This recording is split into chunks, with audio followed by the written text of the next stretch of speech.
یہ تو ہم سب کو معلوم ہے کہ نماز ہم پر فرض ہے، یعنی اس میں تو کوئی دو رائے ہے ہی نہیں. کوئی بھی مسلمان اگر اس کو اپنے اوپر فرض نہیں سمجھتا تو وہ مسلمان ہی نہیں رہتا. اور ہم سب کو اچھی طرح معلوم ہے کہ نماز وقت کی پابندی کے ساتھ پڑھنا اور زندگی میں سب سے زیادہ اس کو اہمیت دینا ہم سب کے لیے لازم ہے. تو آج ہم دیکھیں گے کہ نماز پڑھنے کے روحانی، جسمانی، اخلاقی فائدے کیا ہیں. سورۃ الانفال آیت نمبر 3 اور 4 میں اللہ سبحانہ وتعالی فرماتے ہیں الذین یقیمون الصلاة ومما رزقناہم ينفقون اولئک هم المؤمنون حقا لهم درجات عند ربهم ومغفرۃ ورزق کریم. وہ لوگ جو نماز قائم کرتے ہیں اور اس میں سے جو ہم نے انہیں دیا ہے خرچ کرتے ہیں، یہی لوگ سچے مومن ہیں. اللہ سبحانہ وتعالی کے نزدیک سچے مومن کون ہیں؟ جو نماز قائم کرتے ہیں اور جو اللہ کا دیا ہوا رزق اللہ کی مخلوق پر خرچ کرتے ہیں. ان لوگوں کو کیا ملے گا؟ ان کے سچے ایمان کی گواہی تو ہو گئی، لیکن اب ان کے لیے جو ثواب یا اجر ہے یا ان کے مقام اور مرتبے کی بات ہے وہ بتائی گئی ہے کہ لہم درجات عند ربہم، انہی کے لیے ان کے رب کے پاس بہت سے درجے ہیں، اور ہر ایک کا درجہ اس کی نماز کی کوالٹی اور کوانٹٹی کے مطابق ہے. یہ تو آپ کو معلوم ہوگا کہ ہر سجدے پر انسان کا درجہ بڑھتا ہے. اور پھر مغفرۃ، بخشش ہے، اللہ تعالیٰ ان لوگوں کے گناہ معاف کر دے گا. ورزق کریم، اور باعزت رزق ہے، یعنی اللہ سبحانہ وتعالیٰ کے پاس ان کے لیے بے پناہ رزق ہے. ہم سب کیا چاہتے ہیں اپنے لیے؟ کہ ہمارے درجے بلند ہوں. ہم چاہتے ہیں کہ اللہ تعالیٰ ہمارے سارے گناہوں کو معاف کر دے. ہم یہ چاہتے ہیں کہ اللہ سبحانہ وتعالیٰ ہمیں نعمتوں سے نوازے. تو اس کے لیے کیا کرنا ہوگا؟ دو ضروری کام یہاں بتائے گئے ہیں. ایک ہے نماز قائم کرنا اور دوسرے ہے اللہ کے رزق کو خرچ کرنا. نماز کا سب سے بڑا فائدہ یہ ہے کہ یہ اللہ تعالیٰ کی یاد کا ایک ذریعہ ہے، کمپلسری یاد. ویسے تو ہم سارا دن اللہ تعالیٰ کا ذکر کرتے رہتے ہیں، تسبیح پڑھتے ہیں، ذکر کرتے ہیں، لیکن خاص طور پر اس موقع پر جب ہم سب دنیا کے کام کاج چھوڑ کر نماز کے لیے جاتے ہیں تو خصوصاً اللہ کو یاد کرتے ہیں. ویسے تو کھانا پکاتے ہوئے، چلتے پھرتے، اٹھتے بیٹھتے، سفر سواری پر ہر وقت ہم اللہ کو یاد کرتے ہیں، ذکر کرتے رہتے ہیں، تسبیح پڑھتے ہیں، درود شریف پڑھتے ہیں، استغفار کرتے ہیں، مختلف طریقوں سے اللہ تعالیٰ کا ذکر کرتے ہیں. لیکن خصوصی طور پر نماز ایک فارمل طریقہ ہے ذکر کرنے کا، اور نماز قائم اس لیے کی جاتی ہے کہ اللہ کو یاد کرے. اللہ تعالیٰ فرماتے ہیں سورہ طٰہٰ آیت 14 میں اننی انا اللہ لا الہ الا انا فاعبدنی واقم الصلاۃ لذکری، بے شک میں ہی اللہ ہوں. موسیٰ علیہ السلام کو خطاب کیا تھا اللہ تعالیٰ نے، میرے سوا کوئی معبود نہیں، سو میری عبادت کرو اور میری یاد کے لیے نماز قائم کرو. یعنی اگر تم واقعی مجھے یاد کرنا چاہتے ہو تو اس کے لیے نماز ادا کرو. پھر اسی طرح یہ اللہ سبحانہ تعالیٰ کے قریب کرنے کا ذریعہ ہے. ہم کس کے قریب ہونا چاہتے ہیں؟ جس سے ہمیں محبت ہوتی ہے. تو اگر کوئی بھی شخص اللہ تعالیٰ کی محبت کا دعویٰ کرتا ہے تو ضرور چاہے گا کہ وہ اللہ کے قریب ہو، اور جو اللہ کے قریب ہوگا وہ ہو نہیں سکتا کہ پھر نماز نہ پڑھے. اس لیے اللہ تعالیٰ فرماتے ہیں میں نے اپنے بندے پر جو چیزیں فرض کی ہیں اس سے زیادہ کوئی چیز مجھے محبوب نہیں کہ وہ بندہ فرض ادا کر کے میرا قرب حاصل کرے. یعنی اگر کوئی میرے قریب ہونا چاہتا ہے تو سب سے پہلے اپنی ڈیوٹی پوری کرے، فرض ادا کرے. یعنی اگر ہم نماز نہیں پڑھتے اور مختلف طرح کے کام کرتے رہتے ہیں اور یہ سوچتے ہیں کہ اس طرح ہم اللہ تعالیٰ کے زیادہ قریب ہو سکتے ہیں تو یہ غلط فہمی ہوگی. سب سے پہلے تو ڈیوٹی پوری کرنی ہوگی. مثلا اگر آپ اپنے گھر میں اپنے سرونٹ کو، ملازم کو کچھ کام کرنے کے لیے کہہ کے آتے ہیں، وہ کام تو نہیں کرتا لیکن اپنی مرضی سے اور بہت سے کام کر کے رکھتا ہے. جب آپ واپس جاتے ہیں تو آپ خوش ہوں گے یا ناراض ہوں گے؟ آپ ناراض ہوں گے. کیوں؟ اس لیے کہ یہ تو میں نے آج کرنے کو نہیں کہا تھا، میں نے تو آج تمہیں یہ اور یہ کام بتائے تھے، مجھے تو یہ کام چاہیے. مثلاً اگر آپ نے اس کو کہا ہو کہ کھانا بناؤ، صفائی شام کو کر لیں گے، جب آپ واپس گھر جاتے ہیں گھر تو خوب صاف ستھرا چمک رہا ہے، کھانا وانا کوئی نہیں، اب آپ کو لگی ہے بھوک، تو آپ صفائی دیکھ کے خوش ہو جائیں گے؟ آپ کی بھوک مٹ جائے گی؟ نہیں. تو جس کو جس وقت جو کام کرنے کے لیے کہا گیا ہے اگر وہ اس وقت وہ کام نہیں کرتا تو اس کے بڑے بڑے کارنامے بیکار ہوتے ہیں. تو ہمیں یہ دیکھنا چاہیے کہ اللہ تعالیٰ کس وقت میں ہم سے کیا چاہتے ہیں. صبح کے وقت میں ہم سے کیا چاہتے ہیں، ظہر کے وقت ہم سے کیا چاہتے ہیں، عصر کے وقت کیا چاہتے ہیں، مغرب کے وقت، عشاء کے وقت کیا چاہتے ہیں. اگر ہم ان اوقات میں نماز پڑھنے کی بجائے کچھ اور کرنے لگ جائیں تو خواہ کتنا بھی بڑا نیکی کا کام کر رہے ہوں اس کا وہ درجہ اور وہ قبولیت ہے ہی نہیں جو فرض ادا کرنے سے اللہ تعالیٰ کا قرب آپ کو نصیب ہوگا. اس سے ہمیں ویسے بھی اپنی ٹائم مینجمنٹ بھی کرنی آتی ہے کہ انسان اپنی پرائرٹیز کو دیکھے کہ سب سے پہلے اسے کون سا کام کرنا چاہیے، اہم ترین کیا ہے اس کی زندگی میں، اور اس کے بعد سیکنڈری کیا ہے، پھر اس کے بعد کیا ہے. پھر اسی طرح آپ دیکھیے کہ جو شخص نماز قائم کرتا ہے اسے اللہ کا ساتھ مل جاتا ہے، یعنی اللہ تعالیٰ کی مدد اس کے شامل حال ہو جاتی. قرآن مجید میں اللہ تعالیٰ فرماتے ہیں وَلَقَدْ أَخَذَ اللَّهُ مِيثَاقَ بَنِي إِسْرَائِيلَ وَبَعَثْنَا مِنْهُمُ 12 نَقِيبًا وَقَالَ اللَّهُ إِنِّي مَعَكُمْ لَئِنْ أَقَمْتُمُ الصَّلَاةَ وَآتَيْتُمُ الزَّكَاةَ وَآمَنْتُمْ بِرُسُلِي وَعَزَّرْتُمُوهُمْ وَأَقْرَضْتُمُ اللَّهَ قَرْضًا حَسَنًا لَأُكَفِّرَنَّ عَنْكُمْ سَيِّئَاتِكُمْ وَلَأُدْخِلَنَّكُمْ جَنَّاتٍ تَجْرِي مِنْ تَحْتِهَا الْأَنْهَارُ فَمَنْ كَفَرَ بَعْدَ ذَلِكَ مِنْكُمْ فَقَدْ ضَلَّ سَوَاءَ السَّبِيلِ. اور بلا شبہ یقیناً اللہ نے بنی اسرائیل سے پکا وعدہ لیا اور ہم نے ان میں 12 سردار یا نقیب ذمہ دار مقرر کیے، اور اللہ تعالیٰ نے فرمایا بے شک میں تمہارے ساتھ ہوں، بے شک میں تمہارے ساتھ ہوں اگر تم نے نماز قائم کی اور زکوٰۃ ادا کی اور میرے رسولوں پر ایمان لائے اور انہیں قوت دی یعنی ان کی مدد کی اور اللہ کو قرض دیا، اچھا قرض یعنی اللہ کے دین کی خدمت میں مال خرچ کیا، تو یقیناً میں تمہارے گناہ ضرور دور کر دوں گا، تمہاری غلطیوں کو معاف کر دوں گا اگر تم یہ کام کرتے رہے، اور یقیناً تمہیں ایسے باغوں میں داخل کروں گا جن کے نیچے نہریں بہتی ہیں. پھر جس نے اس کے بعد تم میں سے کفر کیا وہ یقیناً سیدھے رستے سے بھٹک گیا. تو گویا ان میں سے کسی ایک چیز کا بھی انکار پھر اللہ سبحانہ وتعالیٰ کی سخت ناشکری ہے. پھر اسی طرح جو شخص نماز ادا کرتا ہے وہ اللہ کے ذمے میں ہوتا ہے، وہ اللہ کی حفاظت میں ہوتا ہے. رسول اللہ صلی اللہ علیہ وسلم نے فرمایا جس نے صبح کی نماز پڑھی وہ اللہ کے ذمے میں ہے، بس اللہ تم سے اپنی حفاظت کے بارے میں کسی چیز کا مطالبہ نہ کرے، اس لیے کہ جس سے وہ یہ مطالبہ کرے گا یقیناً اسے اپنی پکڑ میں لے کر منہ کے بل جہنم میں پھینک دے گا. تو اس لیے جو شخص نماز پڑھتا ہے وہ اللہ کی حفاظت میں ہوتا ہے. مثلاً آپ ایک شخص نے صبح فجر کی نماز پڑھی اور ظہر ہونے سے پہلے اس کا انتقال ہو گیا تو اس نے اپنا آخری فرض پورا کر لیا، وہ اللہ کی حفاظت میں دنیا سے گیا. لیکن جس نے نماز ادا نہیں کی، فجر کے وقت سوتا رہ گیا اور خدا نہ خاصہ اسی دن اس کا دنیا سے جانے کا وقت آ گیا، تو وہ اللہ کو کیا منہ دکھائے گا کہ وہ کس نافرمانی کے ساتھ آ رہا ہے. پھر جو شخص نماز پڑھتا ہے اللہ تعالیٰ اس سے خوش ہو جاتا ہے. نبی صلی اللہ علیہ وسلم نے فرمایا جو مسلمان مرد نماز اور ذکر کے لیے مسجدوں میں پابندی سے حاضر ہوتا ہے اللہ تعالیٰ اس سے ایسے خوش ہوتے ہیں جس طرح مسافر کے گھر والے اس کے گھر واپس آنے پر خوش ہوتے ہیں. یعنی اگر کوئی شخص دور دراز کا سفر کر کے سوچیں کوئی آپ کا باہر سے آ رہا ہو، امریکہ سے، لندن سے، تو آپ کا اس دن حال کیا ہوتا ہے؟ وہ بھی کوئی بہت پیارا، آپ کے ماں باپ ہوں یا آپ کے بچے ہوں یا بہن بھائی ہوں، تو آپ سارا دن، بلکہ جب سے پتا چلتا ہے کہ وہ آ رہے ہیں آپ کے دل کے اندر ایک عجیب خوشی ہو جاتی، اور پھر جب وہ پہنچ جاتے ہیں تو آپ کی خوشی کی کوئی انتہا نہیں رہتی. تو اسی طرح جو لوگ باقاعدگی سے مسجدوں میں حاضر ہوتے رہتے ہیں اللہ تعالیٰ ان کے مسجد آنے پر اس قدر خوش ہوتے ہیں. لیکن کتنے ہی لوگ ہیں جن کے پاس یہ موقع ہوتا ہے کہ مسجد میں حاضر ہوں، اللہ تعالیٰ کو خوش کریں، لیکن وہ اس کی پرواہ نہیں کرتے کیونکہ ان کو پتہ ہی نہیں کہ وہ کتنا بڑا اپنا نقصان کر رہے ہیں. پھر اسی طرح جو نماز پڑھتا ہے وہ فرشتوں کی دعائیں بھی پاتا ہے. یعنی ہم ہر ایک سے کہتے ہیں میرے لیے دعا کرو، میرے لیے دعا کرو، لیکن جو شخص نماز پابندی سے پڑھتا ہے تو فرشتے بھی اس کے لیے دعا کرتے ہیں. رسول اللہ صلی اللہ علیہ وسلم نے فرمایا جب کوئی شخص نماز کے بعد اپنی جائے نماز پر بیٹھا رہتا ہے تو فرشتے اس پر درود پڑھتے رہتے ہیں، فرشتے اس پر درود پڑھتے رہتے ہیں. اور فرشتوں کا درود کیا ہے؟ یہ فرشتوں کی صلات کیا ہے؟ اللہم اغفر لہ، اللہم ارحمہ، اے اللہ اس کو معاف کر دے، اے اللہ اس پر رحم فرما.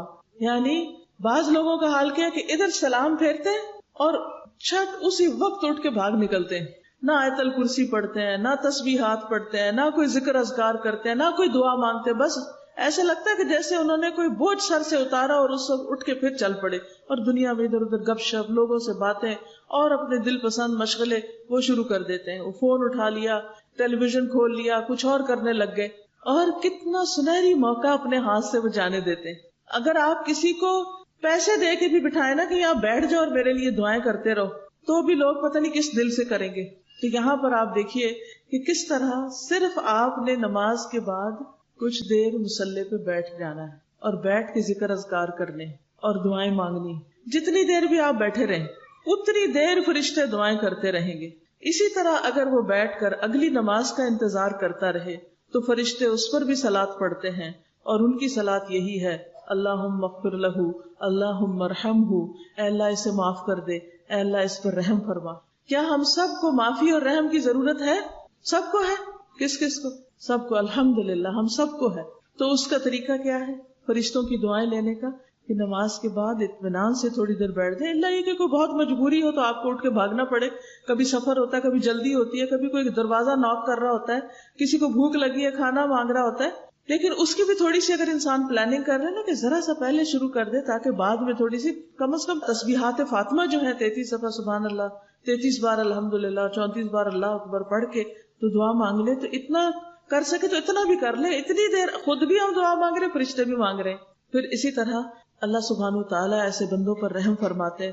سورۃ النور 56 میں اللہ تعالیٰ فرماتے ہیں وَأَقِيمُوا الصَّلَاةَ وَآتُوا الزَّكَاةَ وَأَطِيعُوا الرَّسُولَ لَعَلَّكُمْ تُرْحَمُونَ. اور نماز قائم کرو اور زکوٰۃ ادا کرو اور رسول کا حکم مانو تاکہ تم رحم کیے جاؤ.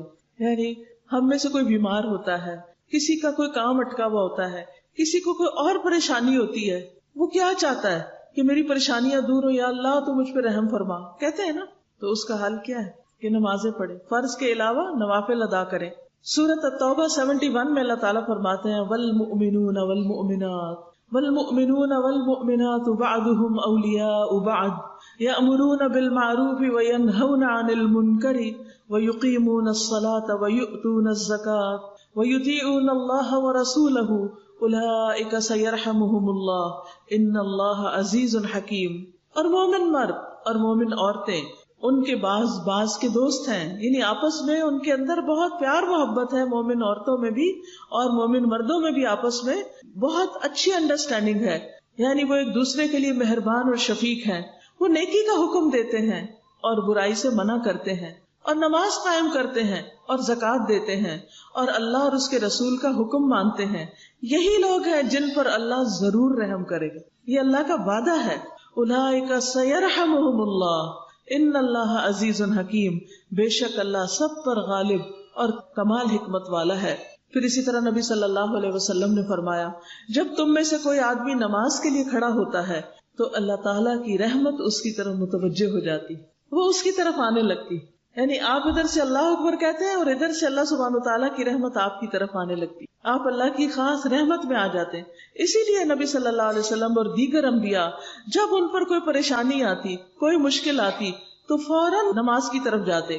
پھر اسی طرح گناہوں کی بخشش کا ذریعہ کس طرح ہے؟ نبی صلی اللہ علیہ وسلم نے فرمایا جب بندہ کوئی بھی گناہ کر بیٹھے، ہم سب انسان، ہم سے غلطیاں ہو جاتی، اگر کوئی غلطی ہو جائے چھوٹی ہو یا بڑی ہو، پھر اچھی طرح وضو کر کے کھڑے ہو کر 2 رکعت نماز پڑھے، پھر اللہ سے معافی مانگے تو اللہ تعالیٰ اس کو بخش دیتا ہے. یعنی نماز گناہوں کو جلانے والی، گناہوں کو دھونے والی ہے. پھر آپ نے یہ آیت پڑھی والذین اذا فعلوا فاحشۃ او ظلموا انفسهم ذکروا اللہ، کہ وہ لوگ جب ان سے کوئی بے حیائی کا کام ہو جاتا ہے یا اپنی جانوں پر کوئی ظلم کر بیٹھتے ہیں تو فوراً اللہ کو یاد کرنے لگتے ہیں. تو یہ اللہ کی یاد جو ہے یہ ان کے لیے اللہ کی رحمت لانے کا ذریعہ بن جاتی ہے اور گناہوں کی معافی کا ذریعہ.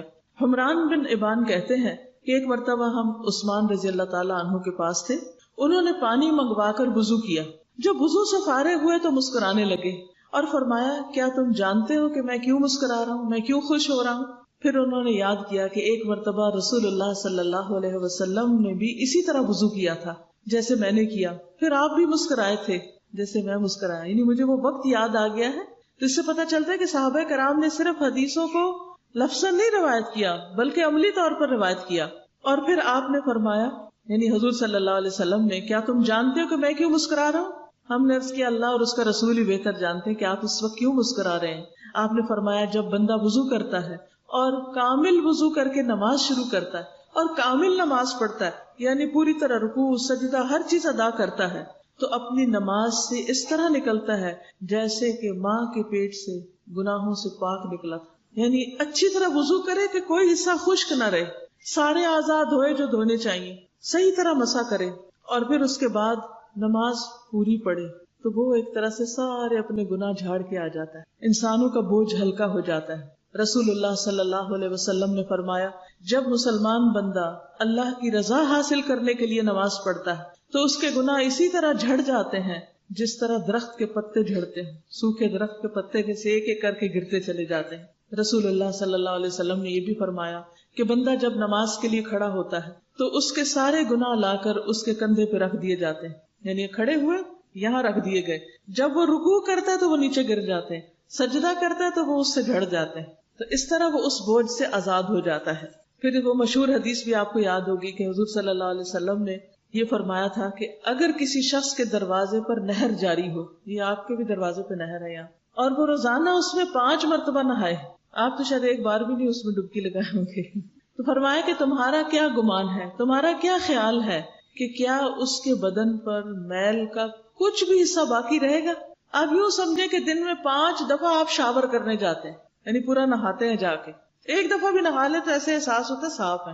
فرمایا یہی حال 5 نمازوں کا ہے، یہی حال 5 نمازوں کا ہے، اللہ تعالیٰ ان کے ذریعے گناہوں کو مٹا دیتا ہے۔ یعنی جیسے 5 دفعہ شاور لیا، ایسے 5 دفعہ سارے گناہ انسان کے جھڑ گئے اور بالکل ہلکا پھلکا ہو کر صاف ستھرا ہو کر بستر میں جاتا ہے رات کو سونے کے لیے، اور اگر نماز نہیں پڑھتا تو گناہوں کی پوٹلی ساتھ لے کے جاتا ہے اور اسی بوجھ کے ساتھ اٹھتا ہے اور وہی بوجھ لے کے دنیا کے کام کاج کرتا ہے، اور اس طرح یہ نجاست بڑھتی چلی جاتی۔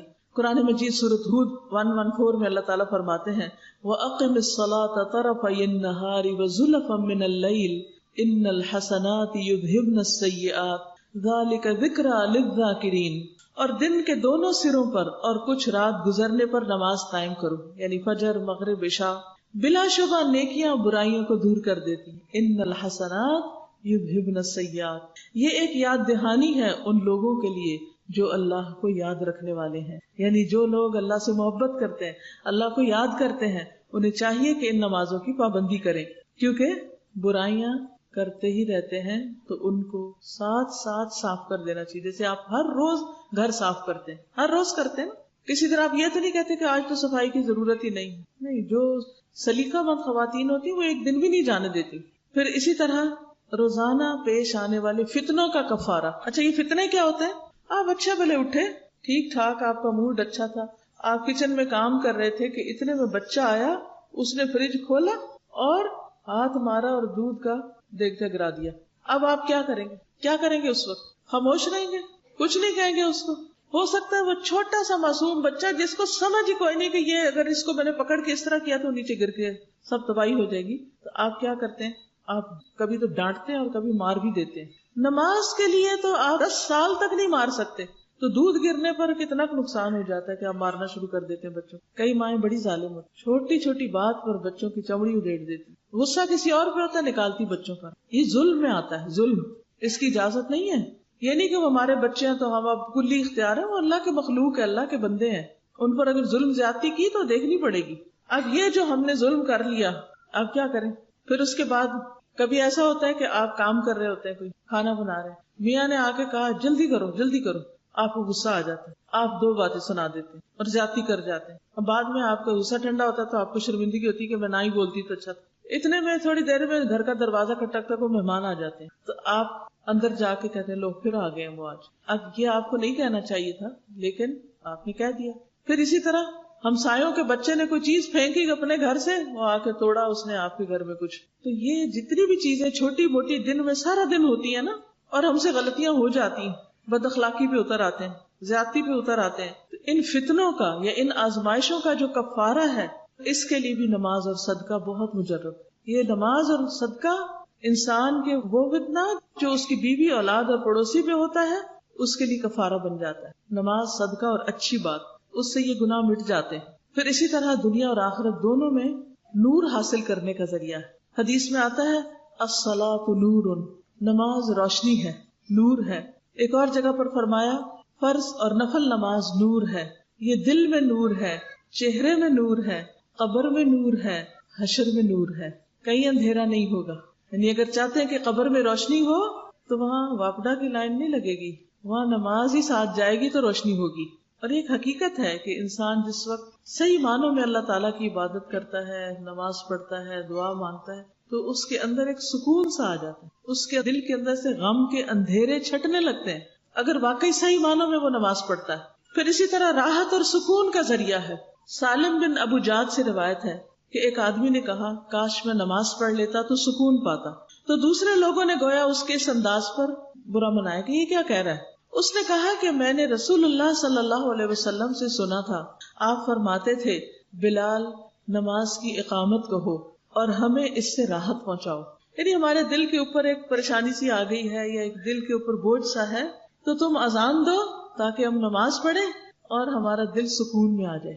اور یہ ایک آزمائی ہوئی چیز ہے کہ نماز سے پہلے اور بعد کی کیفیت میں لازمی فرق ہوتا ہے۔ یعنی جب تک آپ ایک نماز کے بعد دوسری تک آتے ہیں نا تو بیچ میں کچھ نہ کچھ ہو جاتا ہے، ایک بے چینی سی لگ جاتی، اور جب آپ دوسری نماز کی طرف آتے ہیں تو آپ کو ایک اطمینان سا نصیب ہوتا ہے اور آپ ہلکے سے ہو جاتے ہیں۔ اور ویسے بھی الا بذکر اللہ تطمئن القلوب، خبردار اللہ کے ذکر سے دل مطمئن ہو جاتے ہیں، دلوں کو اطمینان نصیب ہوتا ہے، بے چینیاں ختم ہو جاتی ہیں۔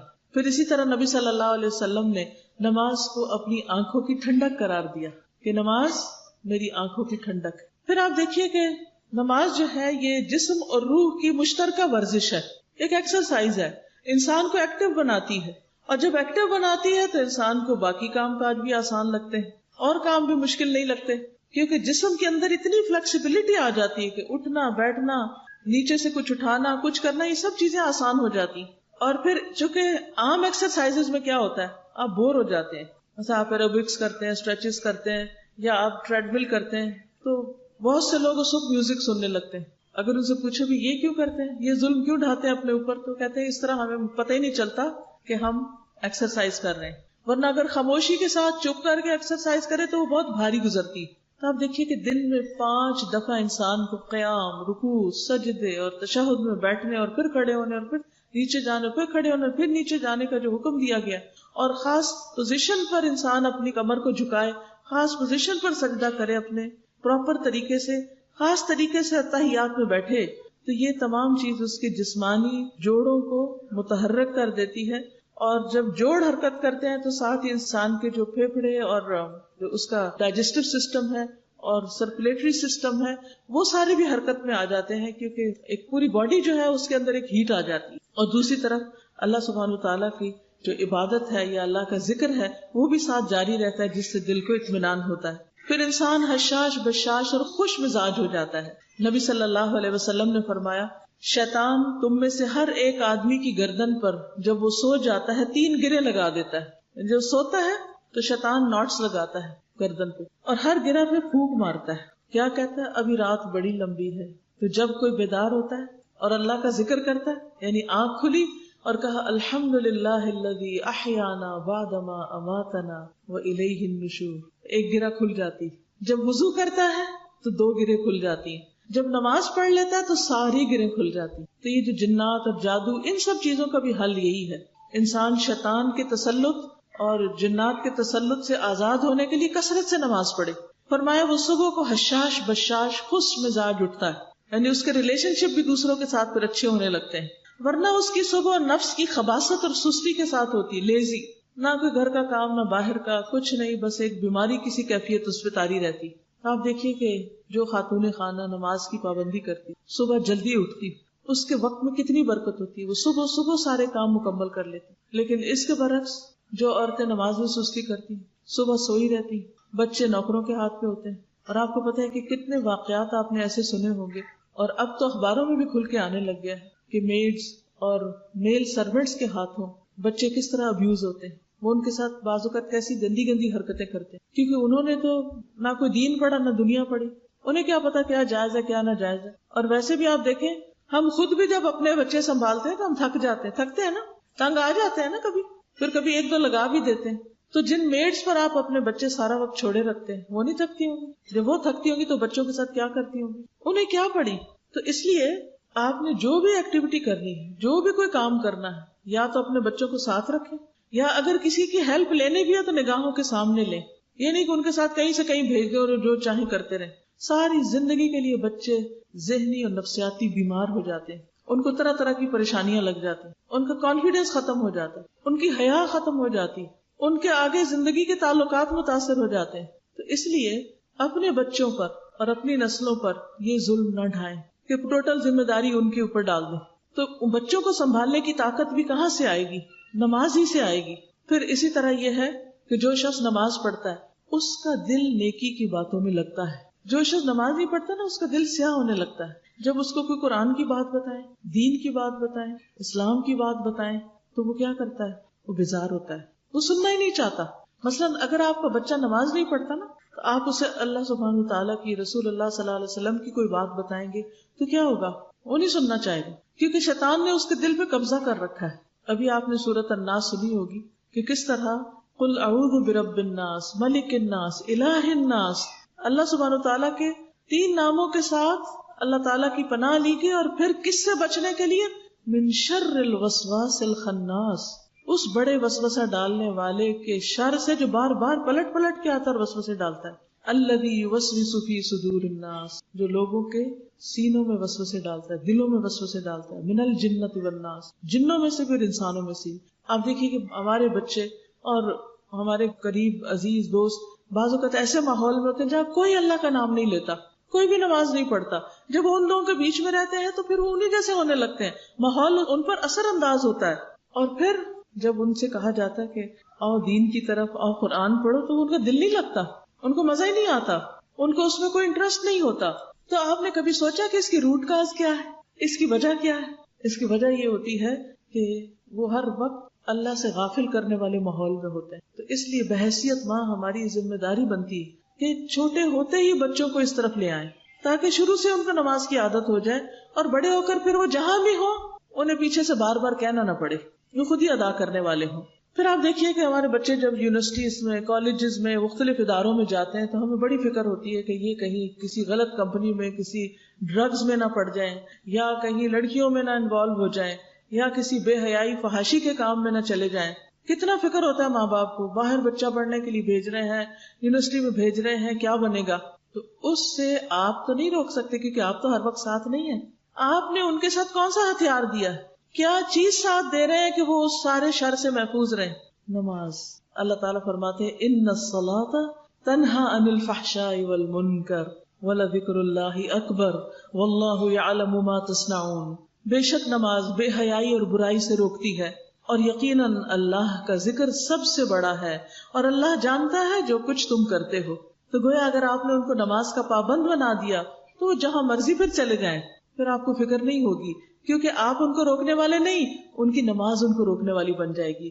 کہ ان کو جب وہ برے طرف جانے لگیں گے تو وہ سوچیں گے ہائے میں تو نماز پڑھتا ہوں، یا اگر گئے اور نماز کا وقت ہو گیا تو وہ اس سے نکل آئیں گے. ورنہ کون اٹھائے گا ان کو وہاں سے، ان بری مجلسوں سے اور فحش گفتگو سے اور بے حیائی کی جگہوں سے کون اٹھائے گا؟ نماز ہی تو اٹھائے گی. اٹھو بندے، اللہ اکبر ہو گئی، چلو نماز کے لیے. تو وہ سلسلہ ٹوٹ جائے گا نا اگر کسی برائی کی طرف جانے بھی لگے، کیونکہ نشہ کر کے بھی کوئی نماز نہیں پڑھ سکتا، تو وہ نشے سے رک جائیں گے کہ نہیں میں تو نماز پڑھتا ہوں. تو اس لیے اگر حقیقی معنوں میں ہم نمازیں قائم کرنے لگے، اپنی زندگی میں اس کی پابندی کرنے لگے، تو بہت سی خرابیاں خود بخود ختم ہو جائیں.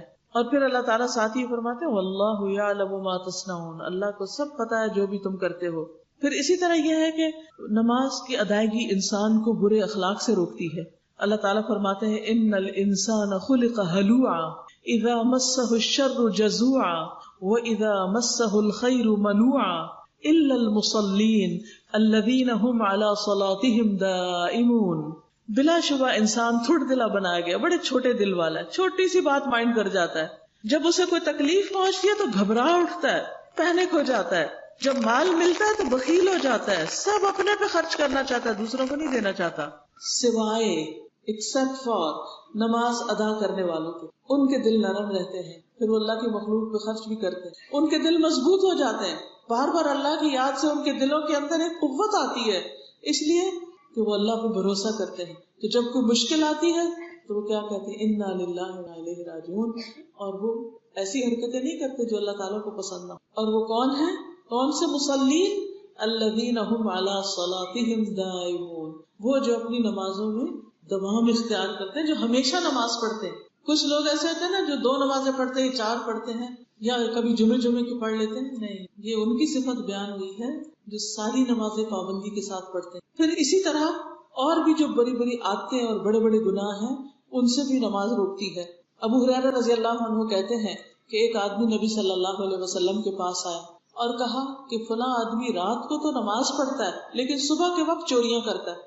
آپ نے فرمایا ان قریب اس کا یہ عمل اسے ایسا کرنے سے روک دے گا، یعنی اگر وہ نماز پڑھتا رہا تو ایک دن چوری سے بھی رک جائے گا، کیونکہ انسان کے دل کی کیفیات مختلف ہوتی رہتی ہیں۔ جب انسان اللہ اکبر کرتا ہے، اللہ کے حضور حاضر ہوتا ہے، تو انسان سوچتا ہے اچھا میں کیا کرتا ہوں، اس کو اپنے اعمال بھی یاد آتے ہیں، اس کو اپنے گناہوں پر شرمندگی بھی ہوتی ہے کہ میں اللہ تعالیٰ کے سامنے کس منہ سے جا کے کھڑا ہو رہا ہوں، اور اس طرح یہ شرمندگی اس کو آئندہ بڑے بڑے گناہوں سے، کبیرہ گناہوں سے بچا لیتی ہے۔ لیکن اگر انسان نماز بھی نہیں پڑھتا اور برے کام کرتا تو وہ اور زیادہ شیطان اس کو بکپ کرتا رہتا ہے اور وہ دلیر ہو جاتا ہے۔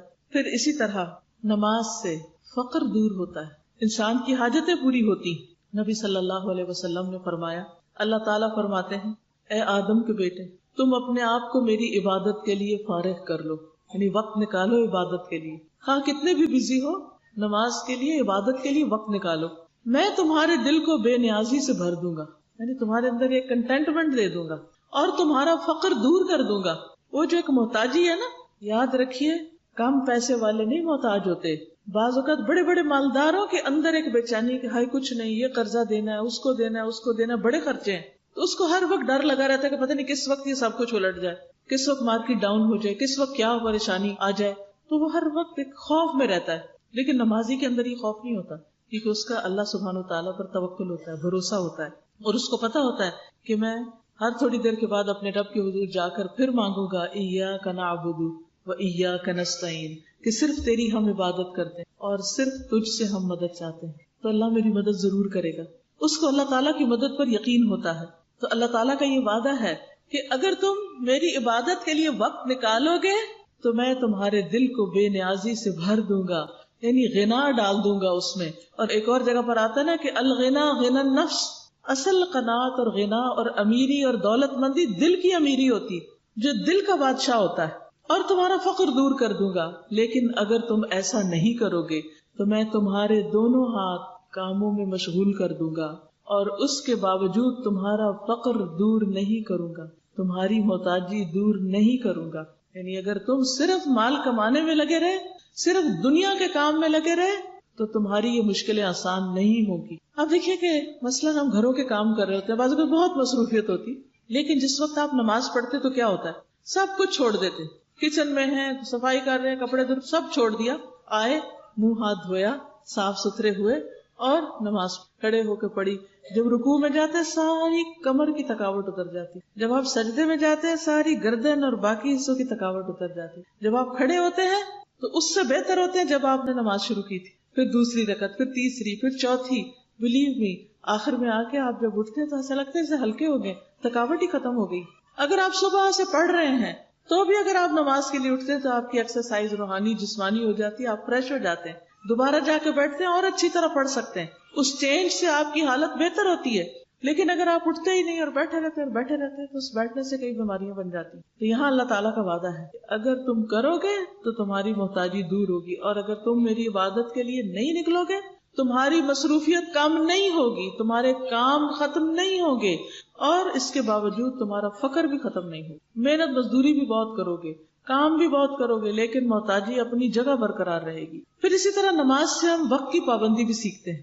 اب دیکھیے کہ نمازوں کے اوقات بڑے زبردست ہیں۔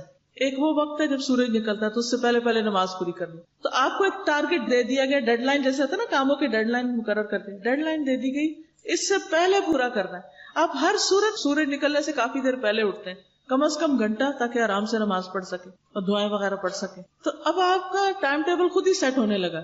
اچھا، پھر سورج نکل آتا ہے، نکلنے کے بعد تھوڑا اونچا ہوتا ہے تو ایک نماز پھر پڑھ لیتے ہیں آپ اشراق کی، پھر اس کے بعد جب سورج ڈھلنے لگتا ہے پھر آپ آ جاتے ہیں نماز پڑھنے، پھر جب سورج اور نیچے کو جانے لگتا ہے پھر عصر کے پڑھنے آ جاتے، پھر غروب ہو جاتا ہے پھر آپ پڑھتے، پھر جب اندھیرا ہو جاتا ہے پھر آپ پڑھتے، اور جب رات کا آخری حصہ ہوتا ہے اگر تہجد پڑھنے والے پھر آپ نماز پڑھتے۔ تو اس سے آپ کے پورے دن کی ٹائم مینجمنٹ ہو جاتی، ٹائم ٹیبل بن جاتا ہے، آپ اپنے ضروری کاموں کو ہر نماز کے ساتھ باندھ سکتے ہیں۔ فجر پڑھ کے میں نے یہ کرنا ہے، ظہر کے ساتھ یہ کرنا ہے، عصر کے بعد یہ کرنا ہے، مغرب کے بعد یہ کرنا ہے، عشاء کے بعد سو جانا ہے۔ تو ہر مسلمان کا ٹائم ٹیبل اللہ تعالیٰ نے بنا دیا ہے، اور پھر جس نماز کے ساتھ جو آپ کام باندھ لیتے ہیں، چاہے کوئی پڑھائی ہے، گھر کا کام ہے، یا کچھ اور ہے، تو آپ کے پاس فارغ وقت بھی پھر نکل آتا ہے، آپ آرام بھی کر پاتے ہیں. تو اس لیے وقت کی پابندی انسان کو نمازوں سے ہی آتی. پھر اسی طرح ایک اور آیت میں آتا ہے اقم الصلاۃ لدلوک الشمس الی غسق اللیل وقرآن الفجر ان قرآن الفجر کان مشہودا. نماز قائم کرو سورج ڈھلنے سے رات کے اندھیرے تک، اور فجر کا قرآن پڑھو، بے شک فجر کا قرآن ہمیشہ سے حاضر ہونے کا وقت رہا ہے. یہ فرشتوں کی حاضری ہوتی ہے اس وقت. حضرت عبداللہ بن عمر سے روایت ہے کہ اللہ کے نبی صلی اللہ علیہ وسلم نے فرمایا، جب تم فجر کی نماز پڑھ چکو تو اس کا وقت باقی ہے جب تک سورج کا اوپر کا کنارہ نہ نکلے. پھر جب تم ظہر کی نماز پڑھ چکو تو اس کا وقت عصر کی نماز تک، اور جب تم عصر پڑھ چکو تو اس کا وقت سورج کے زرد ہونے تک. جب مغرب پڑھ چکو تو اس کا وقت شفق کے غروب ہونے تک، اور جب تم عشاء کی نماز پڑھ چکو تو اس کا وقت آدھی رات تک ہوتا ہے. کل کسی نے پوچھا تھا عشاء کا وقت کب تک ہوتا ہے، تو کئی لوگ کہتے ہیں نا فجر کی نماز سے پہلے تک. نہیں، آدھی رات تک. جیسے 12 بجے عام طور پہ ہمارے یہاں آدھی رات کہلاتی ہے، تو آپ اندازہ کر سکتے کہ سورج کب غروب ہوا کب نکلا، تو اس کے ٹوٹل گھنٹے کر کے آدھا کر لیں آپ. اس کے بعد اگر آپ پڑھتے ہیں تو پھر نماز قضا ہو جاتی ہے. تو اللہ تعالیٰ سے توبہ کرنی چاہیے اگر پہلے ہم ایسی غلطیاں کرتے ہیں. بعض لوگ بیٹھے ٹی وی دیکھتے رہتے ہیں، فلمیں دیکھتے رہتے ہیں، 1 بجتا تو اٹھ کے عشاء پڑھ رہے ہوتے ہیں، وہ نماز کا وقت قضا ہو چکا ہوتا ہے. تو اس لیے وقت پر نماز پڑھنا ضروری ہے. یعنی فجر کب تک؟ جب تک سورج نہیں نکلتا، اس کے اندر اندر نماز ہو جاتی، اور باقی بھی اسی طرح جو اوقات ہے نماز. اب یہ تو چند ایک دنیا کے فائدے تھے. اب نماز پڑھنے کے اور فائدے بھی ہیں، اور وہ آخرت کے فائدے ہیں جو ہمارا ہمیشہ ہمیشہ کا ٹھکانہ ہے. نماز پڑھنے والے اللہ تعالیٰ کے ساتھ ایک کامیاب تجارت کر رہے ہیں، بہت بڑا بزنس کر رہے ہیں، جس کا پروفٹ ان کو آخرت میں جا کے ملے گا. اللہ تعالیٰ فرماتے ہیں ان الذین یتلون کتاب اللہ، بے شک وہ لوگ جو اللہ کی کتاب کی تلاوت کرتے ہیں، وَأَقَامُوا الصَّلَاةَ، اور نماز قائم کرتے ہیں، وَأَنفَقُوا مِمَّا رَزَقْنَاهُمْ سِرًّا وَعَلَانِيَةً، اور جو رزق ہم نے انہیں دیا ہے اس میں سے کھلے چھپے خرچ کرتے ہیں، دکھا کے بھی چھپا کے بھی دیتے رہتے ہیں. یرجون تجارتا لن تبور، وہ ایسی تجارت کی امید رکھتے ہیں جو کبھی بھی برباد نہ ہوگی. ایسا بزنس ہے جس کا ڈاؤن فال ہے ہی نہیں، ایسی تجارت، ایسا کاروبار کہ جس میں صرف نفع ہے، جس کے آخر میں صرف پروفٹ ہی پروفٹ ہے. دنیا میں کوئی آپ کو گارنٹی نہیں دیتا، کوئی دے ہی نہیں سکتا کہ یہ بزنس تم کرو تو ضرور تم کو فائدہ ہوگا. فائدہ بھی ہو سکتا، نقصان بھی ہو سکتا. پھر اسی طرح انسان کو کامیابی سے ہمکنار کرنے والی ہے نماز. فرمایا قد افلح المؤمنون الذین هم فی صلاتهم خاشعون، یقیناً کامیاب ہو گئے مومن جو اپنی نمازوں میں خشوع کرنے والے ہیں، یعنی پوری توجہ کے ساتھ نماز ادا کرتے ہیں. پھر اسی طرح ہر قسم کے خوف اور غم سے نجات ہوگی ان لوگوں کو قیامت کے دن جو نمازیں ادا کرتے ہیں. فرمایا ان الذین آمنوا وعملوا الصالحات واقاموا الصلاة وآتوا الزکاة لهم اجرهم عند ربهم ولا خوف علیہم ولا هم يحزنون، بے شک وہ لوگ جو ایمان لائے اور انہوں نے نیک عمل کیے اور نماز قائم کی اور زکوٰۃ ادا کی، ان کے لیے ان کا اجر ان کے رب کے پاس ہے، اور ان پر نہ کوئی خوف ہوگا نہ کوئی غم. سوچئے اگر آپ کسی ایسی جگہ پر ہو کہ جہاں آپ کو کوئی ڈر نہیں کسی چیز کا، نہ کسی انسان کا، نہ جن کا، نہ اندھیرے کا، نہ کسی سانپ کا، نہ بچھو کا، نہ گرمی کا، نہ سردی کا، نہ بھوک کا، نہ پیاس کا، کسی چیز کا کوئی خوف نہیں، اور کسی چیز کا کوئی غم بھی نہیں، کوئی دل میں دکھ ہے ہی نہیں، سب بھول گئے کیونکہ ایسی خوشی ملی کہ کچھ باقی نہیں رہا دل میں. تو یہ خوشیاں کس کے لیے ہوں گی؟ وہ جو نمازوں کی پابندی کرتے ہیں اور وہ جو زکوٰۃ کی ادائیگی کرتے ہیں. لیکن اگر یہ کام نہ کیے تو خواہ دنیا کو آپ محل بنا لیں، دنیا میں آپ کے محلات ہوں، پیلسز ہوں، تب بھی یہ محلات آپ کو آخرت میں اس خوف اور غم سے نجات نہیں دے سکتے اگر اللہ کا حق ادا نہ کیا.